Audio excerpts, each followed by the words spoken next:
We normally say it takes a lifetime to know a marriage that has worked.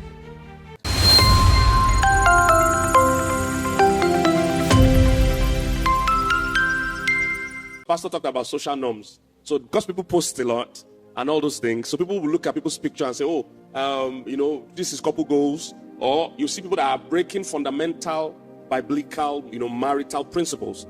And somebody say, but why is pastor asking me not to move in to with the person, my boyfriend or my girlfriend? Or why is pastor asking me not to marry someone that is not of the same faith? That I know so and so, or I know so and so that did and is working. And the truth is that just because a marriage has worked for 10 years doesn't mean it's working. It takes a lifetime to actually know a marriage that has worked. Pastor mentioned people that are divorcing at 60. We all know people that have divorced after 20 years, 30 years, 40 years. But before that time, people would have quoted them or pointed to them and say, oh, this people is working. Is somebody getting what I'm saying? So it takes a lifetime to know the marriage is working. And sometimes just because people are still living together and not officially divorced doesn't mean the marriage is working. Is somebody getting what I'm saying? I made a comment on a post some weeks ago. A bishop, he had bishop in his name, so maybe, I believe it's a bishop. He interviewed two ladies on the street, and he asked one of them, are you married? She said yes. He said, how long have you been married? I think the lady said 38 years or something like that, or 28 years, something like that. And the bishop was so excited that if you're married for that long, that you probably married the right person. And the woman said, no. The woman said, we've lived apart for 10 years. In the same city. You just live apart. And she said, that's the easiest way not to argue all the time or fight all the time, and that's how not to get divorced. So you see, sometimes people are walking through different coping mechanisms, but what they have cannot be called marriage. This woman took her own a step further by literally moving out. But there are many people that still live together, but what they are doing cannot be called marriage. It's not a functional marriage. Is somebody getting what I'm saying? Maybe tomorrow, if we have time, I'll talk about the purposes of marriage.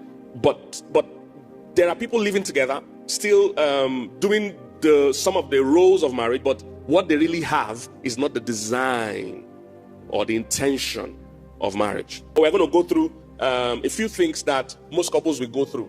Most will go through. All right. When people meet, when boy meets girl, it's usually very emotional, romantic. It's called the euphoric stage or the honeymoon stage. It's so amazing how things will change drastically from that stage. Nowadays, I'm so skeptical and cynical when I see weddings. We have more successful weddings than we have marriages. All right, so people put in the effort in the weddings.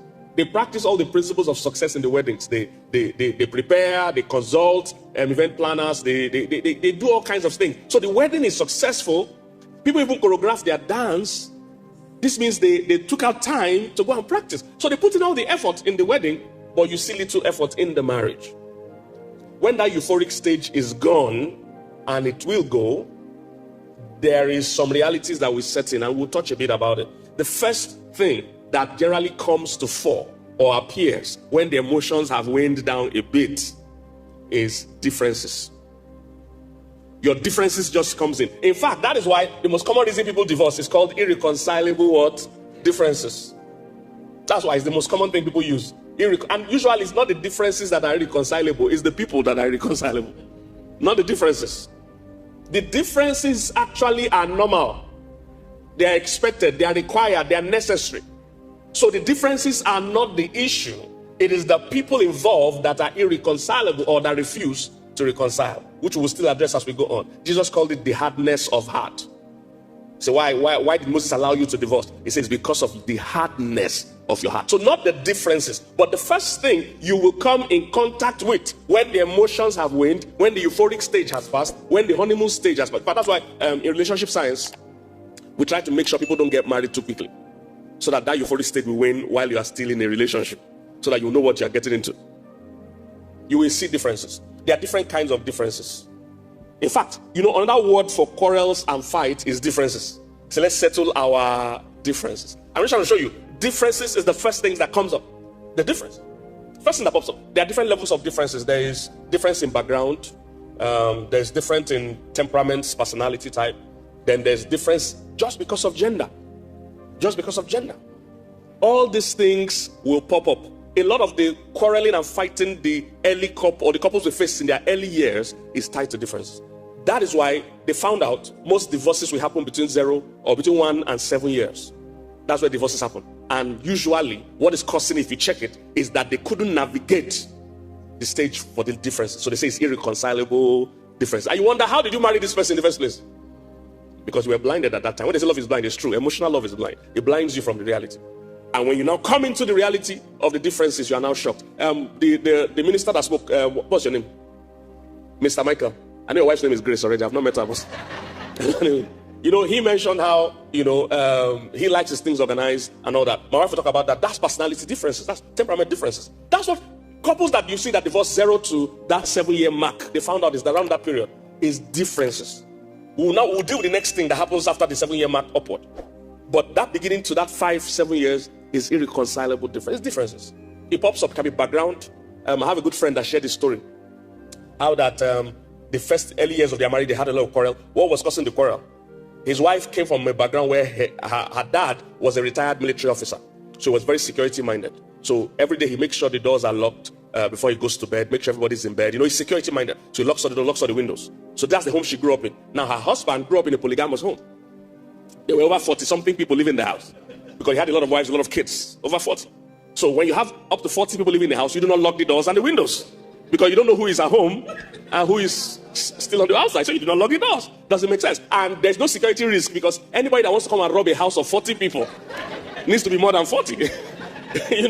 So that nobody's going to rob us, So he grew up in a house where you do not lock the door. So they both got married. The wife is expecting that every day, my husband will go around and lock the door. And the husband is expecting every day, we're going to leave the door open.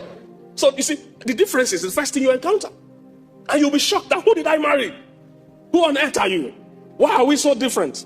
So there's gender difference, personality difference, background difference. But I'm going to talk a bit about gender differences. So when a man and a woman meets, the way our differences work, it first attracts us to each other.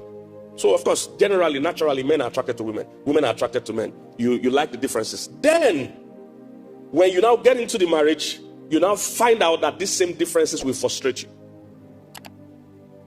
A guy thinks he's getting married to another guy because everybody's entitled to only one point of view. This is what you need to learn. As I'm standing here, I have only one point of view. I'm looking this way. I can't see what's going on behind me.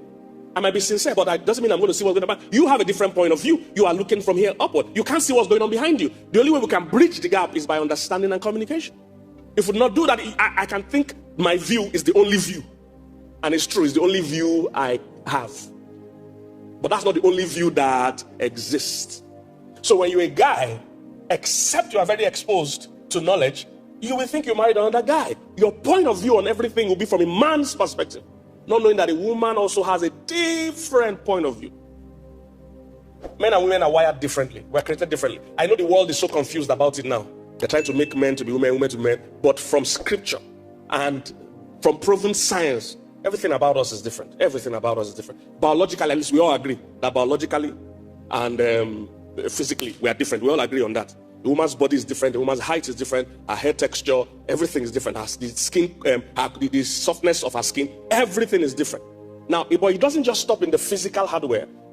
Just like the way when they bring out iPhone 16, they give it the new physical body, but they also change the processor inside of it. Why would you think God will make a different being physically and put the same processor inside them? Yeah, we're also different internally. That means mentally we are different, and science has proven our brains and our way of thinking emotionally we are different. So when you enter a home or you guys start a family, you need to start to learn now that the being I'm married to is different from me.